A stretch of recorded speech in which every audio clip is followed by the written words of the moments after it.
About the new wheels. You sure you don't mind? No, go ahead. Okay, come on, let's go. I can give you $1 change in 15 seconds. Hey, what are they doing? Hey, Roddy, your car! Hey!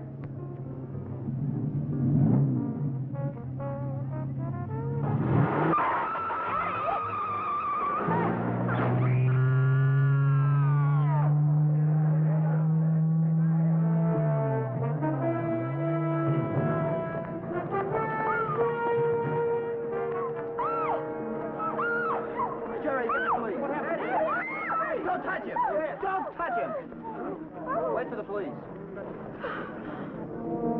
Did you see them? No, just the headlights. I closed my eyes, got out the headlights. But when they went by, I opened them. And I saw them.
Want another cup of coffee, Don?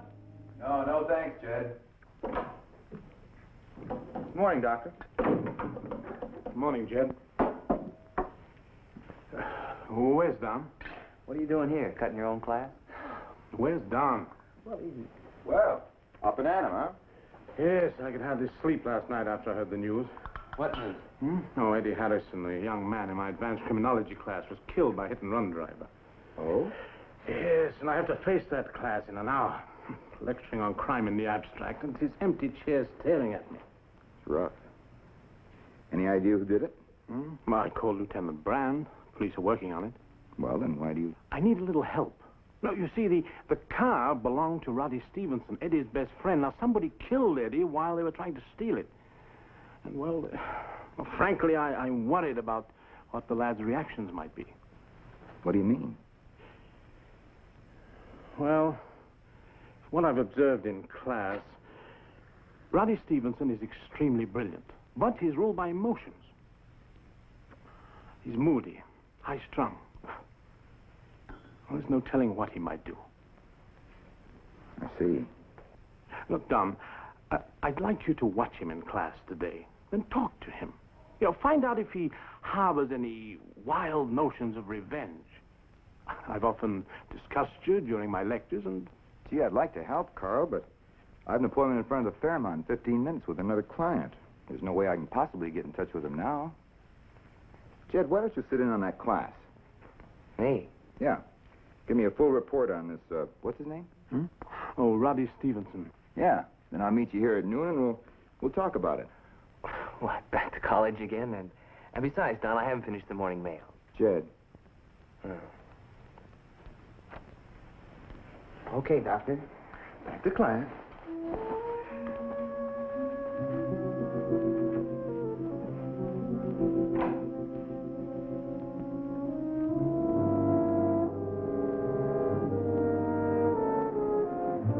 Now, any insurance actuary can show you mortality tables. He can prove that there are some people who tend to be drawn more than others into the vortex of violence. And it is the work of Checkmate, for which I serve as consultant and Jed Sills as associate, to anticipate these circumstances, to uncover these people and try to prevent their deaths or their killing of others. Dr. Hyatt. Yes? I'm one of the students that's had a chance to talk to you personally about your theory that death is rarely inevitable. That there is a point at which skillful manipulations of the personalities involved could have avoided the ultimate catastrophe. Then tell me what circumstances placed Eddie Harrison in front of the Gamma Delta Tau house last night at 10 minutes past 9 and brought my car to kill him. What skillful manipulation could anyone have practiced to prevent it? Excuse me. Yes?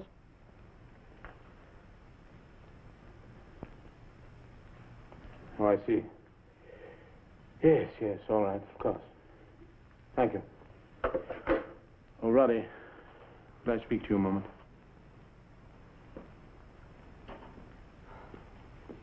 Roddy, the police have 2 men in custody. Lieutenant Brand just called, asked you to go down for an identification. All right, sir. But I want you to know that I didn't ask that question to be impertinent. I need an answer. I don't think death can be averted, any more than a river can once it's started down toward the sea. Nothing can stop it. They do, you know. Stop rivers. Put dams and turn them to advantage.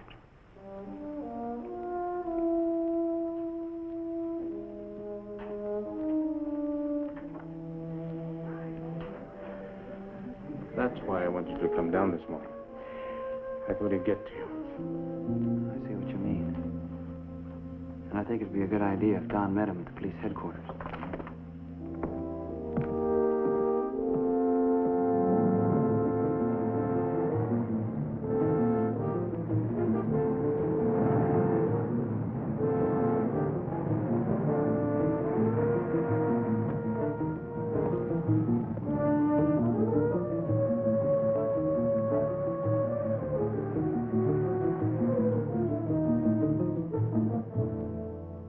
Lights were on, so how come you couldn't see him? How could we see him if he wasn't even there? I think you went over there to steal a car. The car you used on that robbery job at Hanson's this morning. When that boy tried to stop you. So? Prove it. We got nothing else to do all day but to tie you boys into this bag. All right, Roddy, let's take a look at those 2. Fine, Lieutenant.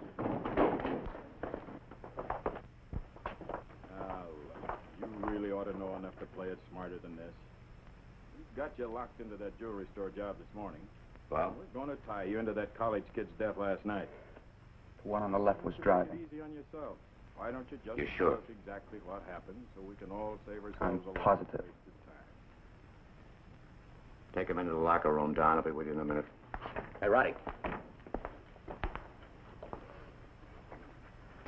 I just identified you. Who's the oddball?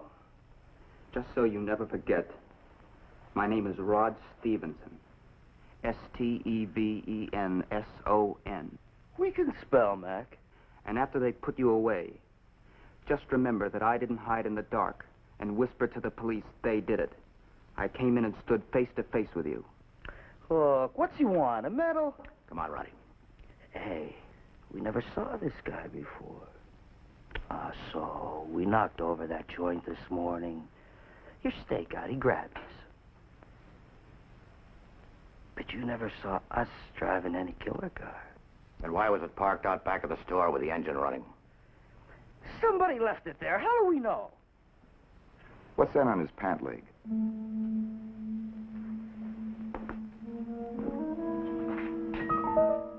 It's a piece of red yarn. What color's the carpet in your car? It's red. Okay. Take the pants off these 2 and run them through the lab. And book them. Murder in the first. Rod Stevenson. That's what you say your name is, Bud. That's right.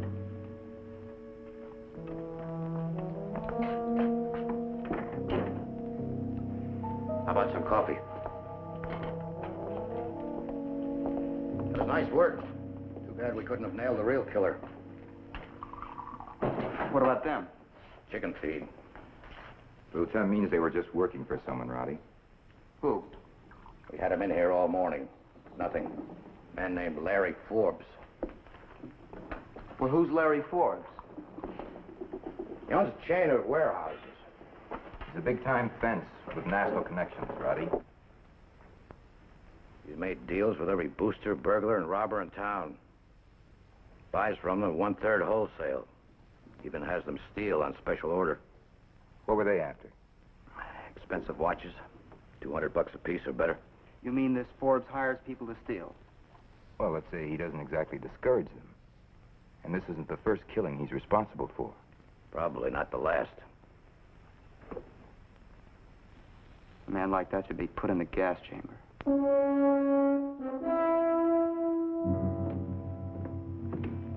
Wait a minute, Roddy. I'll run you back. Oh, thanks. I got a lift. He sure takes things hard, that boy. Something the matter, Don? Well, if you can't put Forbes away, I'm afraid Roddy will do something drastic. I'd sure hate to nail him for jumping the gun on us. Can't you stop him? Isn't that what Checkmate's supposed to do? Stop it before it happens. Tossing it in my lap, huh? As long as he hasn't done anything, my hands are tied. Don, I think you've got a case. Yeah. Yeah, I think we've got a case.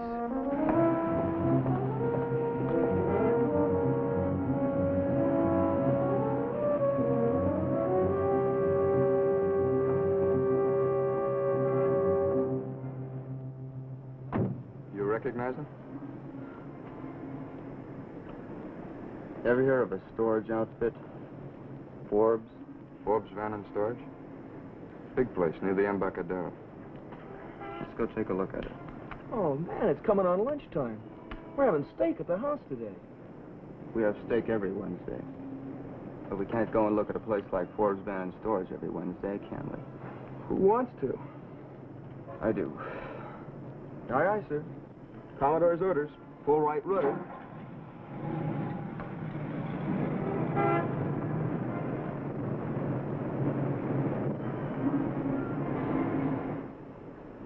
What's with the Forbes place, Roddy? Your old man planning on buying it? Why, he already owns everything. Not South Dakota. I just want to see it. Oh, you got something to store? And Mr. Forbes, possibly. Mr. Forbes? After we kill him. On an empty stomach? Not today, and only if he did what I think he did. What did he do? I just found out he hired the 2 men that stole my car. And as far as I'm concerned, he killed Eddie. Doesn't matter who actually drove it. Roddy, did you say that we were going to kill him? Execute him. There's a distinction. Well, that's what I always say. In every extinction, there's always a distinction.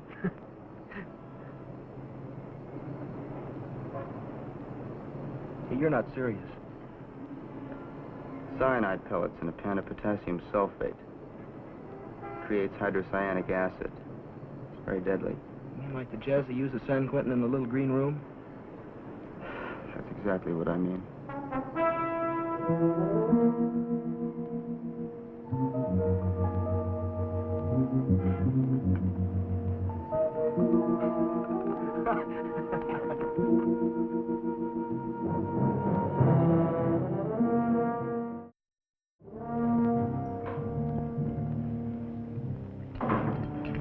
Don, we waited for you, but, Oh, I got tied up with Lieutenant Brand. Well, I have your lunch on the stove. I'll warm it up. No, thanks. I'm not hungry. Look, from what I saw of Roddy Stevenson today, we're going to have to get right on it if we're going to be any help to him. So, my fears were justified. Yeah, he's out for revenge, all right. There's no doubt about that. Jed, right after you finish your lunch, I want you to find him. Get on his track. Find out where he goes, who he sees, who he talks to, everything. It's a big order.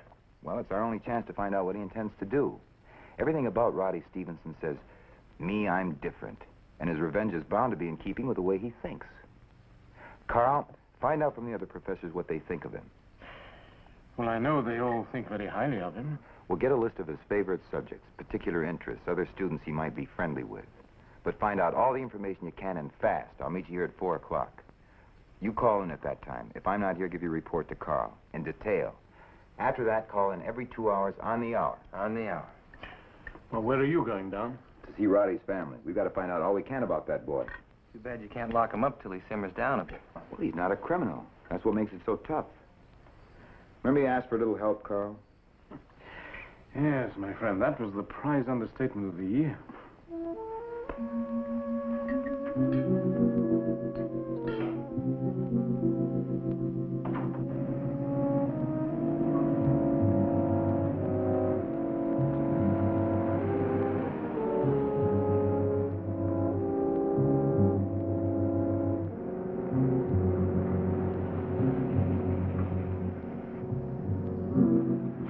Turn it off, Jerry. Tumbler, you come in with me. Remember, your name's supposed to be Newmark. Wait here, will you, Jerry? But miss all the fun? This isn't supposed to be fun, and we can't make any mistakes. Remember that.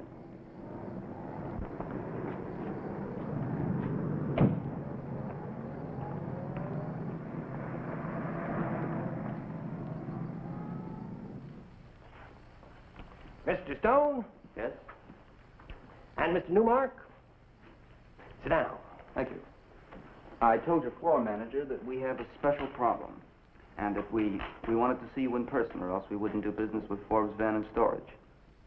Well, that's what I'm here for, to handle the special customer. You don't build a business by playing hard to get, right? Or is yours a moving problem or a storage problem, Mr. Stone? I'd say it was a little bit of each, Mr. Forbes. Well, you came to the right place. We have unlimited facilities, not just here, you know. We have warehouses all over the Bay District. Most modern in the country. We're very proud of them. Explains it all there. Rates, prices, you name it. We always say at Forbes we can accommodate anything west of the Rockies. Now, if you just give me an idea how many pieces you have, we can figure out how much room you need and the monthly rate.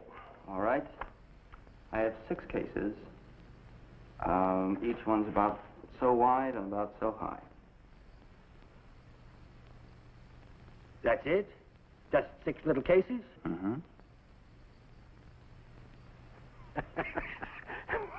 Mr. Stone, you don't need a warehouse. All you need is a closet. Well, I don't exactly want to store these, Mr. Forbes. I want to move them. I don't understand you, Mr. Stone.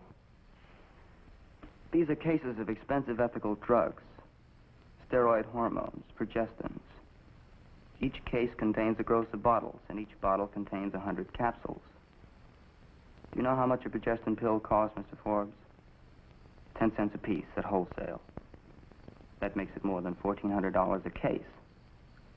And 6 cases adds up to... I'm afraid I don't follow you. I'm offering them to you at 1/3 wholesale. In this instance, $2,880. No questions. All in cash, please. And no bill larger than a 20.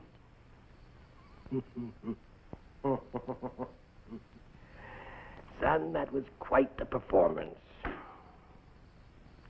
You almost had me thinking you were some kind of a juvenile delinquent with a new kind of racket. Steroid hormones, huh? What was it, progestins? I assure you they're quite valuable and very much in demand. You had me fooled. I was going to call the police. I was going to pick up the phone till I noticed your fraternity pin. What do those letters stand for, son? Gamma Delta Tau. Gamma Delta Tau, huh? What is it, fellas? Some kind of initiation gag? Apparently we can't do business here. But I'll tell you what. I'll give you a telephone call later on, just in case you change your mind. A piece of advice, young fellow. Stick to the books. You know the old saw, crime doesn't pay. Doesn't it, Mr. Forbes?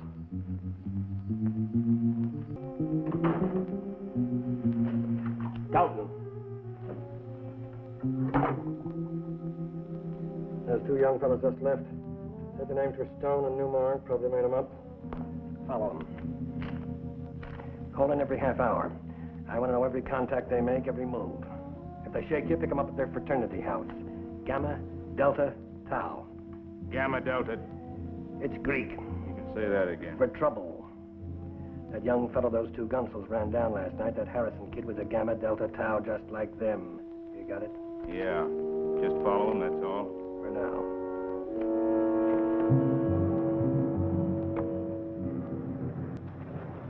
How'd it go? Forbes was going to call the police. Really figured Roddy was ribbing him. It's too bad he saw your pin. But it's all right. It was my fault. I should have thought of it. Did you see his eyes light up when I mentioned the steroids? He was already figuring his profit. Hey, that reminds me. What if he said, okay, kid, I'll take him? Oh, he'll take them. He will? But he won't do it until he trusts us. Can you see that? I must have a blind spot. After we deliver the Deliver? stuff tonight, then they know we're not bluffing. Well, I'd appreciate that. Thank you. Yes, I'll pick it up in your office, Richard. Thank you very much. Goodbye. Oh, that was Dean Holloway. He's giving me a copy of the tests Roddy took at the time he entered the university. Pretty thorough? Oh, yes. These tests are specially designed to indicate any special interests, skills. Then anything he's good at besides your advanced criminology could show up. Yes, you might call it a fingerprint of the mind and emotions combined. Then that might indicate how he may go about getting revenge. Very well could. Jed call in? About 4. Where from? The university. What time do you get on Roddy's trail? Oh, I have it right over there. Here we are. Let me see. 1:36 when they arrived at the Gamma Delta Tau fraternity house. They? Roddy drove up with 2 boys. They went into the frat house. I was too far away to hear what Roddy was saying, but he was doing all the talking. The other 2 just listened. From the way it looked, Roddy was giving the orders. Go on. At 2, Roddy came out alone. I followed him to the chemistry lab at the university. He was inside for 6 minutes. Then he came out carrying a box 1 foot square. He carried it very carefully, as if he was afraid to shake what was inside. He went back to the frat house, stayed for 5 minutes, and he got into his car, and I followed. Wait a minute. Did you check with the chemistry lab as to what was in that box? I called the instructor. He said Roddy's in and out all the time. There was no reason to think there was anything unusual about it. What else is in Jed's report? I followed him to an Army surplus store. He stayed inside for 10 minutes. And he came out with a big package. I slipped inside for a moment, talked to the owner. What do you suppose Roddy bought? Oh, come on, Carl. This is no time for guess games. What? Heavy-duty safety belts. The kind they use in airplanes. Now, what would he want with safety belts? When we have the answer to that, we'll know what he's up to. Anything else? I drove back to the frat house. At 4:40, he came out, this time with his 2 friends. They drove to the rear of the National Pharmaceuticals warehouse, from where Jed phoned at a nearby pay station. He's staked out there now. He says they seem to be showing an undue interest in the place. National Pharmaceuticals. That belongs to Roddy's father. I just left him. Well, how'd you manage to get in to see the great Mr. Stevenson on such short notice? Through a shifting backfield of vice presidents and half a dozen secretaries. And then? Well, I got in a few words edgewise through phone calls to Australia, London, Paris. I suppose they all added up to one inevitable conclusion. Yeah. Mr. Stevenson's too busy being an empire builder to have any time for his only son. Until he gets into trouble, of course. Oh, you're wrong, Carl. Mr. Stevenson's son couldn't possibly do anything seriously unlawful, according to Mr. Stevenson. But surely the man must understand that Roddy's current emotional state isn't normal. That under these conditions, the boy might do things he ordinarily wouldn't. Roddy's father isn't the sort of man who finds it easy to face that kind of understanding. But I guess I got through to him a little anyway. He's paying us to keep an eye on Roddy, just in case. Look, I've got an appointment with the minister of the church that Roddy used to attend. You stay here and get Jed's call, will you? I'll check in with you. Well, to paraphrase the poets, they also serve who only sit and wait.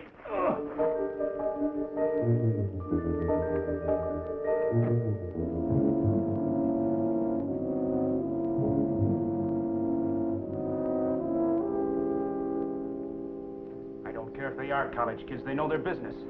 That one who calls himself Stone, you should have seen him knock out that alarm system like he wired it himself. If been inside about 4 minutes. Waited till the night watchman checked one of the stations near the main entrance. Then when he left, they broke in. Like they had a blueprint, knew every stop he was making. They're coming out now, carrying some cases.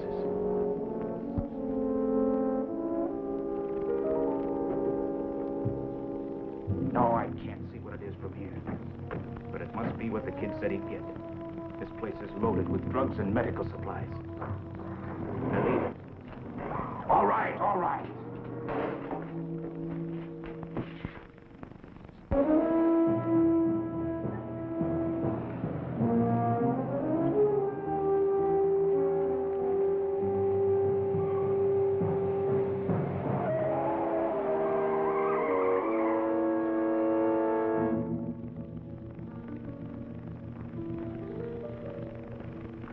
Here you are, Mr. Forbes.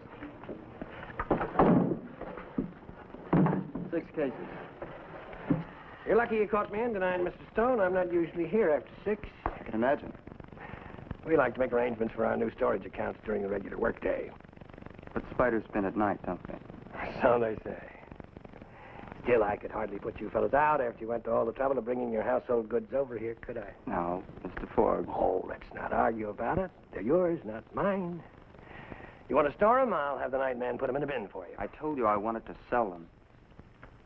Now, look here, young fella. I don't know where you get off talking about selling. We don't buy things here. We just store them or move them. Now, the night man will give you a bin number and a receipt for your 6 crates. You stop by in the morning and pay the accounting department a month's charge. Good night. Okay, Mr. Forbes, you want to play games? I can play games, too. There's another crate I can get a hold of. Smaller than those, no bigger than a little box. But it's got something in it more expensive than pills. It's full of diamonds. You just give me a call when you're ready. I'll come by and drive you out to where they are. That's your number? Oh, no, that's drugstore. A boy named Jimmy will answer. But he can reach me if he knows I want to be reached. You're quite a boy, Mr. Stone. Quite a boy. Take care of the customers, Monty. Yes, sir. What do we have here, fellas? No, I don't know what was in the boxes. All I know is they brought them here and carried them into Forbes' place. No, I'm sure they don't know this other guy was following them. You better get home, Jed. Get some sleep. I'm on my way to the fraternity house right now. Don, I gotta hang up. They're coming out. See how he works? He accepts stolen merchandise on the pretense that it's legitimate storage. Then he sits back and waits to see if any heat develops. If it does, he hasn't really taken anything. It still belongs to whoever brought it in. And he's just storing it until he can get rid of it when it cools off. Like slick, huh? Yeah, but we got him now. The word diamond cut him in 2. I'll give you 10 to 1 he calls for tomorrow night. He's in the warehouse now. I'll get him. Now, here he is. It's the mouthpiece, Jackson. Says he talked to those 2 boys the cops picked up. Says he got something to say. Yeah. They said that, did they? He even spelled it out for them? Stevenson. Rodney Stevenson. Sure, it's the same kid. It's got to be. It fits. That's Stevenson. And his old man's worth millions. Okay, forget you called. I'll take it from here. Now, young Mr. Stone is the kid that fingered those 2 punks at headquarters. Jackson's trying to build a case to spring him. They're telling him about the Stevenson kid. He went right up to him in the squad room and nailed him with a piece of red yarn. The cops found enough of the stuff in their trouser pants to knit a sweater. Well, you gotta treat these college boys like trout, Mr. Forbes. He's a rare bird, this Stevenson, playing footsie with me. And those cases he stole to try to convince me that he was a thief. You on the phone giving me a song and dance about their pros, Larry. I swear they're pros. Well, their little play's over. Curtain. Only there won't be any curtain calls.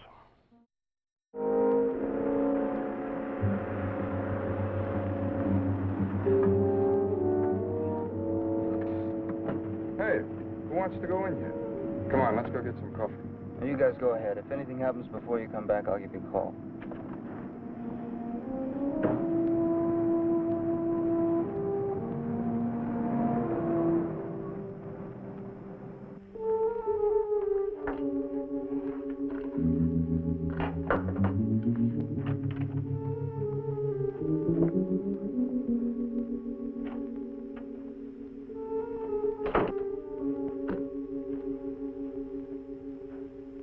I was beginning to wonder when and if you'd make it back.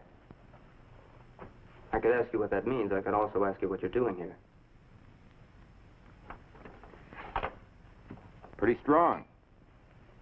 5 of them. 1 for each arm, 1 for each leg.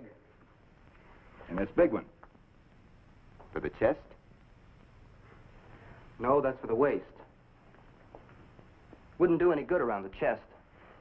It would interfere with the breathing. The whole point is to let him get a couple of good whips. You're playing a dangerous game, Roddy. And Forbes is a deadly playmate. Forbes? You just left him. I happen to know. You found everything else. How come you didn't find the gloves I used to handle these with? I found more than I wanted to find, Roddy, without digging any deeper. Dr. Hyatt said you were extremely thorough, Mr. Corey. I'm really surprised you didn't find these. They were right in here.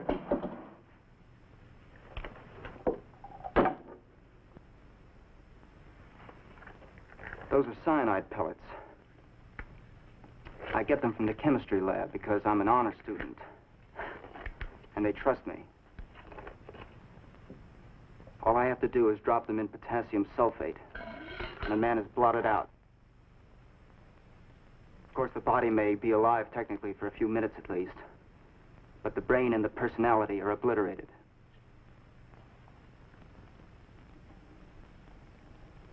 As I say, they trust me here at school. I think maybe you should have, too. The urge to make somebody pay, Roddy, that's the worst urge in the world. What do you want to punish Forbes for? Because he was responsible for Eddie's death? No, I don't think so. It's because he stands for something you want to smash. Do you think you can talk me out of this? I think if you'll really listen, you'll talk yourself out of it. Something's got to go click in your head, Roddy, and tell you there's a better way. You think other boys have something you don't have, so this is how you prove yourself. No, you're wrong there, Mr. Corey. Absolutely. I've got everything. The world is my yo-yo, and this is a string that makes it jump. I went to see your dad, Roddy. When you think about punishing Forbes, it isn't Forbes you want to destroy. It's your dad. Because a long time ago, he forgot, like too many fathers do, one simple truth. That a child's not a shark who can fend for himself, but a curious, confused little boy who needs desperately the love, the understanding, the companionship of a father.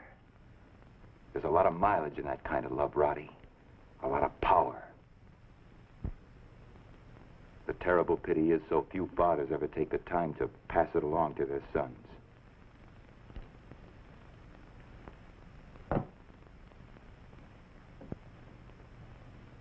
You know, you're quite a guy.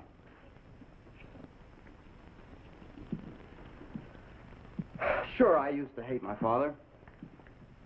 How would you like it if you had to clear through 3 or 4 secretaries before you could see your father? Doesn't do much good to be paid off in Shetland ponies when you're 6, or racing cars when you're 16. I was raised in the children's wing. You like that? You see, Dad felt that children were a separate species and they had to be isolated. Until they suffered a time change into something that carried a dispatch case and wore a business suit. Butterfly into moth. But I fooled him. Because I understood him. And I got over hating him. Because I saw that it wasn't hurting him. It was only hurting me. You might say, Mr. Corey, you might say that I'm the best adjusted psychotic in this whole fraternity house. Then you'll forget about Forbes, drop the whole thing, Okay. and you'll get rid of this stuff, destroy it, and leave Forbes to the police or to the simple vengeance of time. If you say so. Roddy, Yeah, what? Tumbler just called. Says it's important. He's down at the drugstore. Something about a message Jimmy's holding for you. Okay, thanks. I've got to be going, Mr. Corey. After you. You still don't trust me? It's not so much I don't trust you, Roddy. It's just that I'm not entirely sure I can keep up with you.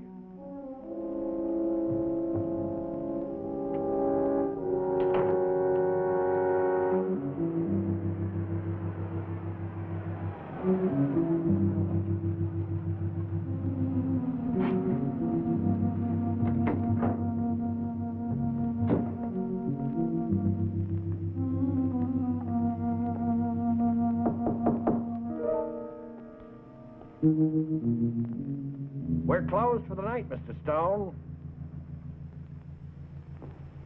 Say, you're a pretty cautious operator. But I guess a man in your position can't afford to take any chances, can he? That's about the size of it. You all set, Larry? You don't mind if I call you Larry, do you? Now that we're in business together?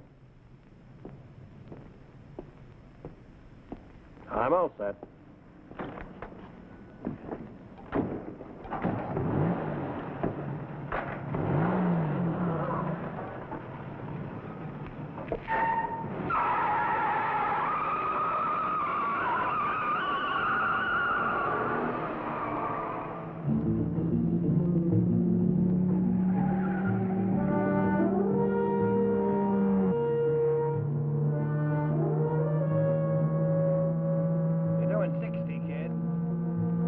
To get to this place at the right psychological moment.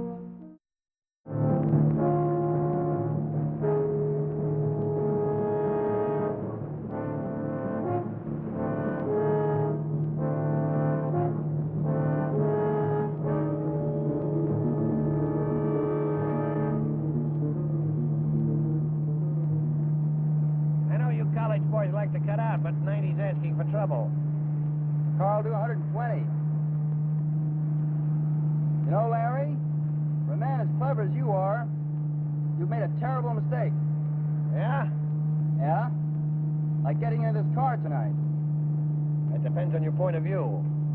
I really didn't think you'd fall for it. This gun can't possibly be traced. Oh, that's marvelous. Now, I tell you what. You swing this car around, and I'll tell you where your last stop is. Oh, you're not going to kill me, Larry. On the contrary, I'm going to kill you. You're gonna kill me. Uh-huh. Listen, kid. I can blow a hole in your ribs right now and let out some of that hot steam. In a minute or two, we're going to be turning up the road to Mount Tamalpais. You know how the road ends at the top of Mount Tamalpais? It just ends. There's a drop. A long drop. Problem is, I don't know if we can make it to the top. 'Cause I don't know if I can corner those turns at this speed. But it's going to be a ball trying, isn't it? Okay, son, let up on the gas. I'll even turn off the ignition for you. How about that? It's a little precaution I took. I had the ignition rewired so I could take out the keys without turning off the engine. Okay, Larry, you can fire anytime you want to. Then you can try and grab the wheel and turn it before I send us off into the trees.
should prove something to you. He meant to use it. About our timing, right on the button. You said they executed 11. See? 5-0. Good. Set him up. Did you bring the recorder? All set. Let's go.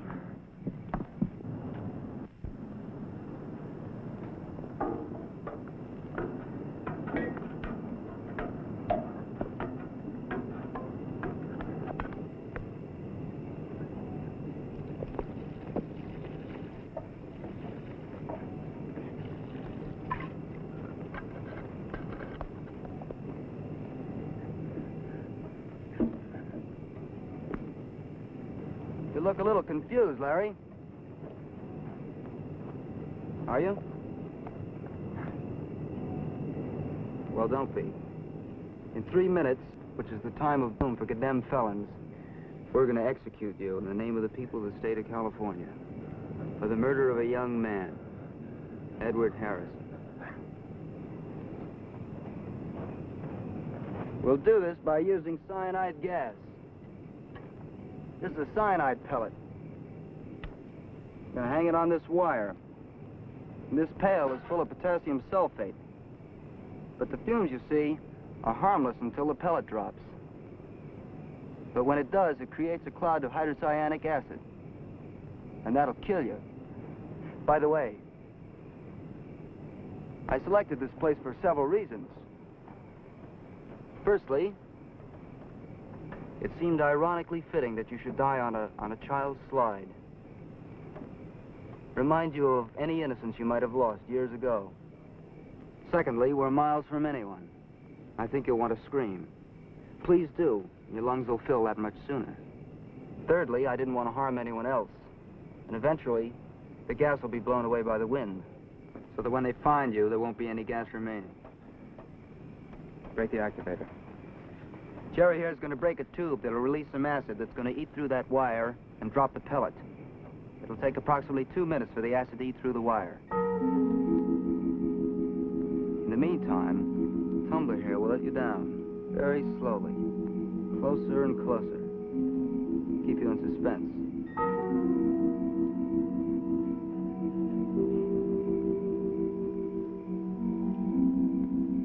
You've got 120 seconds to confess, Larry.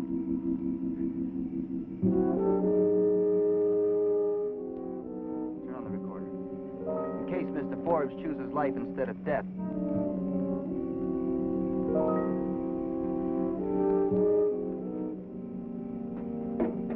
Help! Help! Help me, somebody! 80 seconds.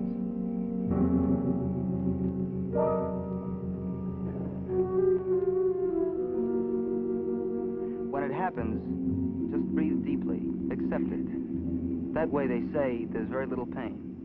Just nothing. 58 seconds. All right. All right. Better talk fast, Larry. 48 seconds. Get the tail out of there, then I'll talk. Say something pertinent, Larry, before it's too late. 40 seconds. All right. Those two that ran that Harrison boy down, they were working for me, but I never told them to kill anybody. I just steal a car, knock over the place, get some watches, not murder. 30 seconds. But I told you, I admitted it. That's right, you admitted it.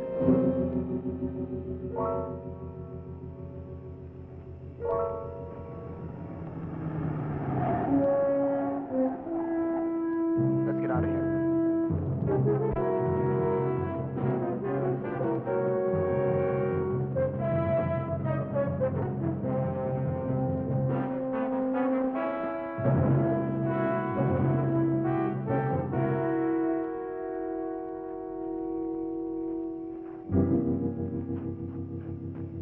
Well, Mr. Corey, you didn't trust me, did you? You followed me. It was easy till you turned up that mountain road. Roddy, those pellets at the fraternity house, they weren't really cyanide, they were fakes. You never really intended to kill Forbes, did you? Well, Jerry and Tumbler didn't. I told them all along I was just going to bluff Forbes into a confession. What about you? I won't answer that. But I'll ask you this. How do you judge a man, by his thoughts or by his actions?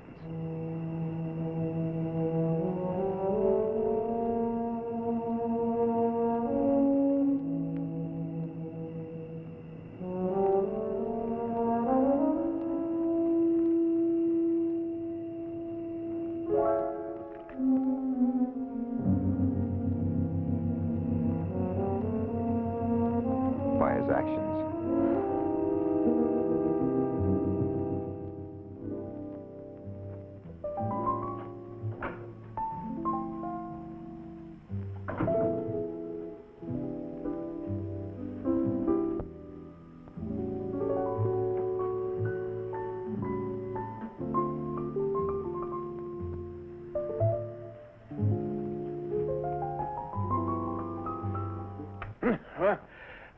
Who's there? Oh, Don. Where you been? Yes, we've been worrying about you.